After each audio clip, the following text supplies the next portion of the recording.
really, really, really isn't wise to ignore history. You see, some people dismiss history as his story, but his story is exactly why the world is the way it is.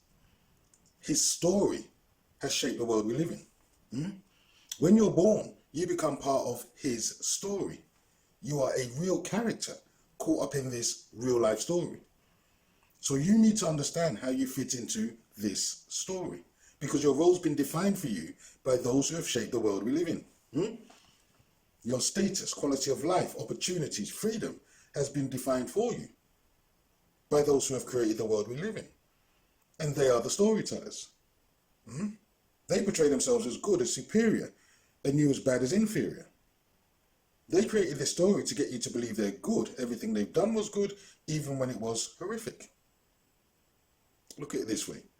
There is a complete book of life, but the storyteller has rewritten the entire book. This book is both history and his story. His story is history. The two are inseparable. The version of his story is what he wants you to believe. But non-establishment scholars have reviewed parts of his story, history, and looked at evidence and concluded that his version of the story isn't true. And they rightly presented the facts to prove that those who are portrayed as inferior were in fact a great group of people. These non-establishment scholars presented their findings and proved his story, his version, his narrative was untrue. But at some point, someone coined the phrase, history is his story. And so people decided not to pay attention to history. We are here because of history. You are part of his story. Our ancestors are part of history, his story. The whole world is impacted by his story. And yet people have decided not to know history. Do you get what I'm saying? Imagine, just imagine, you have a character like Jack the Ripper, a murderous, thieving, raping, brutal individual who puts himself in charge of writing his story. History of his crimes, his deeds, his atrocities. Now, he's not going to portray himself in a bad light. He wants you to believe he's the good guy, that he was justified in what he did, that his victim somehow deserved it. And regardless of his atrocities, he says he was acting on the behalf of some higher authority. So all of his crimes were in accordance with the will of some higher authority, who just wanted everyone to submit to his will. And for every atrocity he committed, he said it was because this higher authority loves you. Okay? So to understand the motives and behavior of Jack, what made him into a murderous, thieving, raping, brutal savage, you cannot rely on Jack's account alone, especially when you discover there's a lot more to his story than he wants you to believe.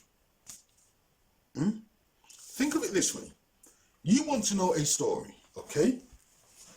History is a story. You wouldn't pick up a book that's 500 pages long and start at the end of the book and only read the last 50 pages. If the book is 500 pages long and you only read the last 50 pages because you think that part just relates to you, how on earth are you going to know or understand the story? You're going to have an incomplete picture. You cannot understand the plot. You cannot understand the characters. You cannot understand the storyline, the motives, the motivations, the drives. You won't know who the villains are, nor how Jack got to be the way Jack is. You have to know the whole story to understand the story. You have to know the whole story to understand his story. And his story is history. If you know the whole story, you won't know the important information. What if Jack is a psychopath? What if Jack is insane? What if his traits are hereditary? What if every generation of Jack's family were murderous, villainous, raping brutes? You won't know any of this because you've decided you don't want to know his story. Let me give you an example. When you get these mass murderers who go around shooting up people in churches or mosques, the focus isn't just on his act then. There's an inquiry into his whole background to try and understand what motivated him to commit his atrocities. Now, the mass murderer himself cannot and should not be in charge of the narrative. That's insane. The villain shouldn't control the narrative. So to understand the mass murderer, you have to know his story, his background, his history. Do you follow what I'm saying? His story is important because you need to understand what made him commit his atrocities. So, it is foolish to think of history as his story and on that basis conclude that you're not interested. If Jack is a psychopath, his family are psychopaths. Every generation of his family were psychopaths just like him. And everything Jack does impacts everyone. And it impacts everywhere Jack goes, even to this day. To say you're not interested in his story, that it's nothing to do with me, is inane. It's inane. It's insane to hold that view. Because unless you know his story, you'll always be struggling to understand him. Unless you know his story, you'll always be struggling to understand history.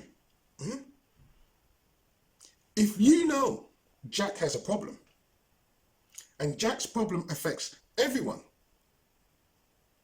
but no one wants to know about Jack, can you see how that doesn't make any sense? Because Jack's story is his story. His story is history.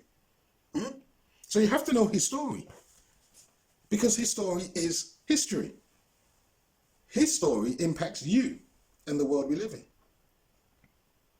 If you ignore history, if you ignore his story and what makes Jack Jack, you're never going to understand anything.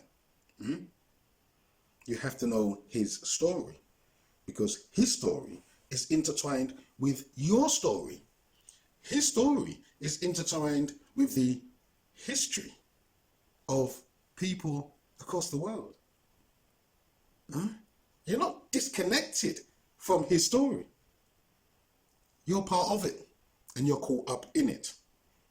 So as long as you dismiss history as nothing to do with you, then you're exactly where Jack wants you to be.